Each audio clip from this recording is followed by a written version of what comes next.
Books, books. I like books. I'm gonna read them all. Hi readers, Chris here. Welcome to my channel where I review fantasy, Stephen King, all sorts of books, and today I'm going to be doing a book review on Once Upon a Broken Heart by Stephanie Garber. This is the second series that Stephanie Garber has written. She's most well known for her Caraval series, which I read and I liked mostly, but I did have some issues with the later Caraval books, so I wasn't quite sure what to expect going into Once Upon a Broken Heart, and this book left me feeling weird. It left me feeling weird, like not in a good way weird. And I feel really bad because I know this is a super popular book. Stephanie Garber is a super popular author, so get ready for an unpopular opinion and maybe a bit of a rant, but I'm going to tell you why I did not like Once Upon a Broken Heart.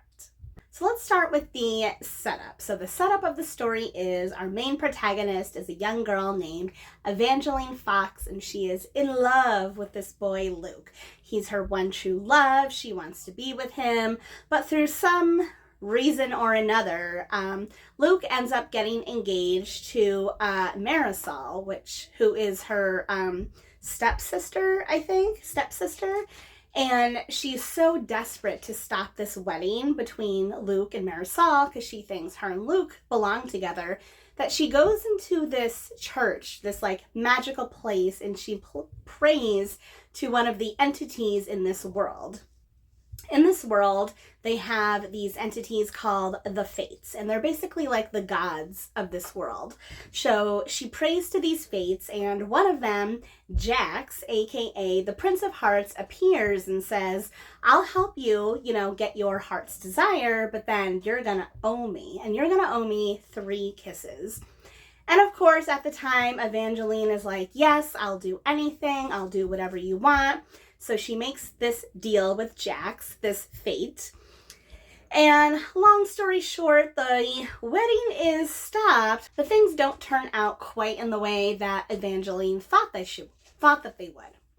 So then the rest of this all happens within the first few chapters. So because the things don't go the way Evangeline thought they would, she basically finds herself in a situation where she's kind of alone. She doesn't have Luke anymore. She doesn't really have her family anymore. But she finds out that there is this ball happening in this other country. And because her antics stopping the wedding have made her like famous, they've made her like a tabloid sensation. The empress of this place that she lives, who is a character from the Caraval series, says, hey, I'm going to send you to this other country and this magical ball. I'm going to send you in my place because the prince of this country is looking for a bride and you could meet him. So what follows after that is she goes to this country, this magical place. She meets a prince there, but all the time she still has these 3 kisses that she owes Jax, who of course is going to get involved in her life and not leave her alone.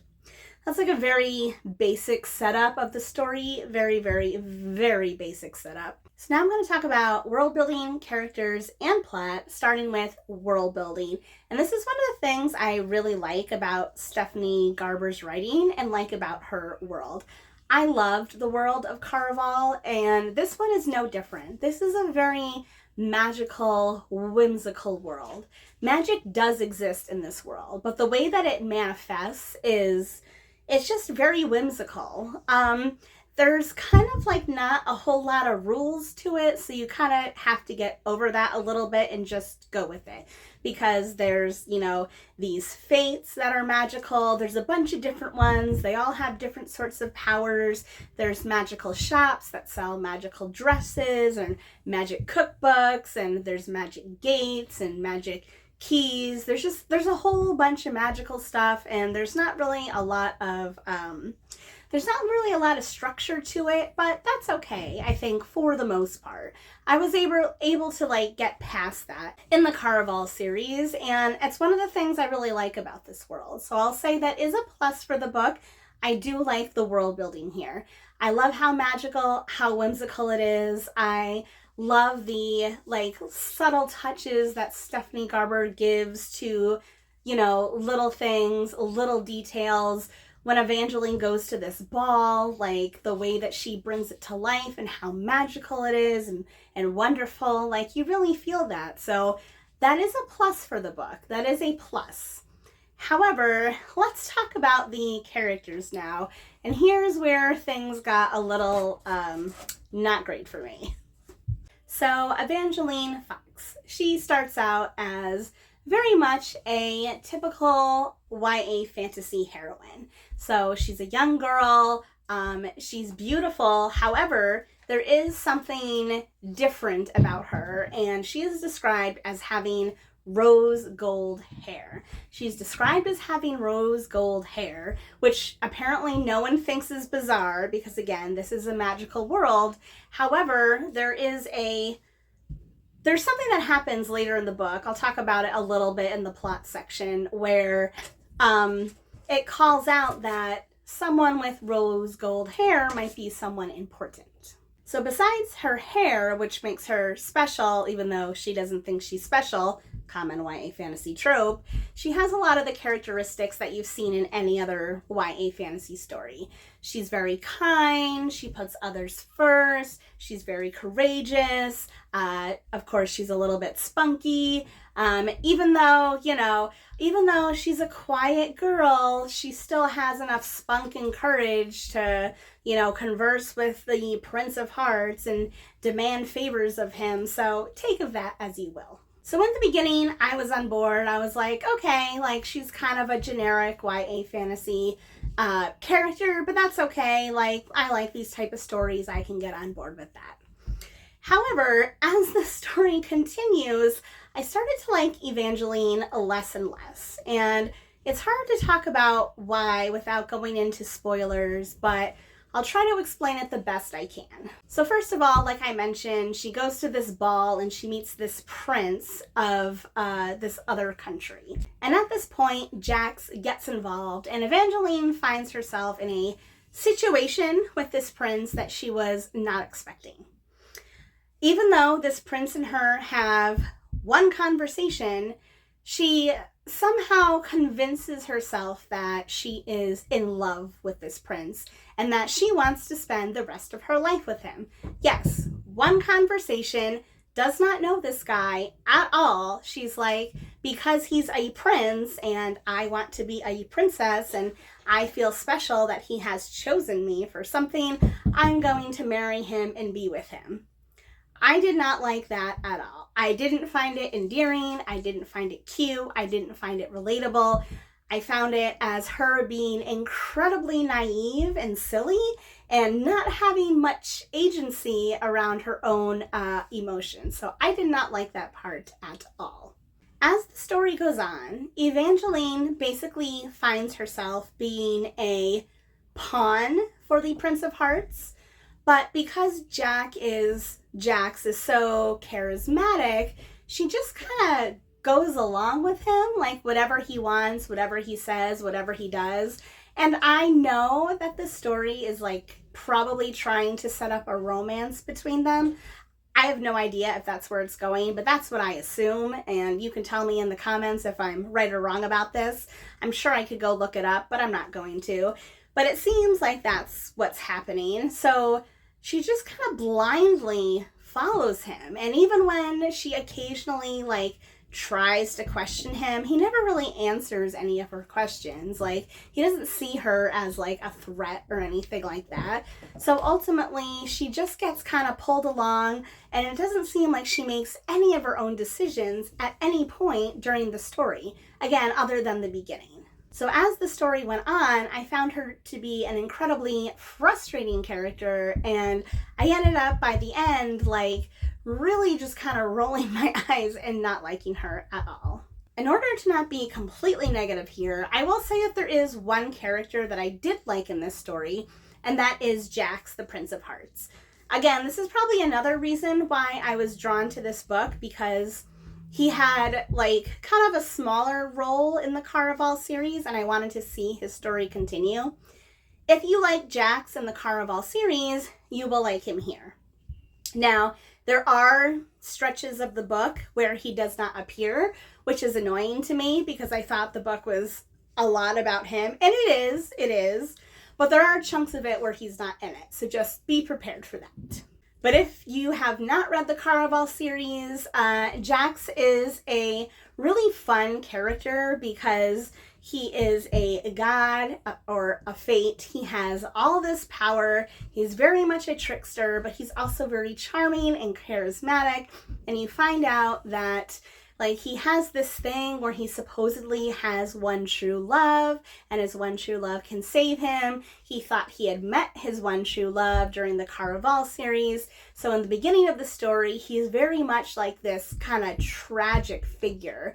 And even though he's tricksy and kind of mean at times, you also know that he's suffering from this heartache. So you kind of also feel for him too. I think that makes him a super fun and interesting character. And honestly, I wish that the story was about him and not about Evangeline, but that's just me personally. Now let's talk about the plot, because the plot is another area where this book just completely lost me. Going back to the Caraval series, if you have read the Caraval series, specifically the later books, Legendary and Finale, that is what reading this book is like. Specifically in Legendary, I feel like the plot is very random. It just kind of goes from one thing to another thing to another thing. None of these things seem like they're related or tied together. Good story writing sets up things in the first act that are revealed in the third, or there's callbacks. There's a lot of things good writing does like that, but this book does not do. It goes from one random thing to the next random thing, to the point multiple times during this book, I remember putting it down, closing a chapter, and just being what the hell did I just read? What is going on? That's so random.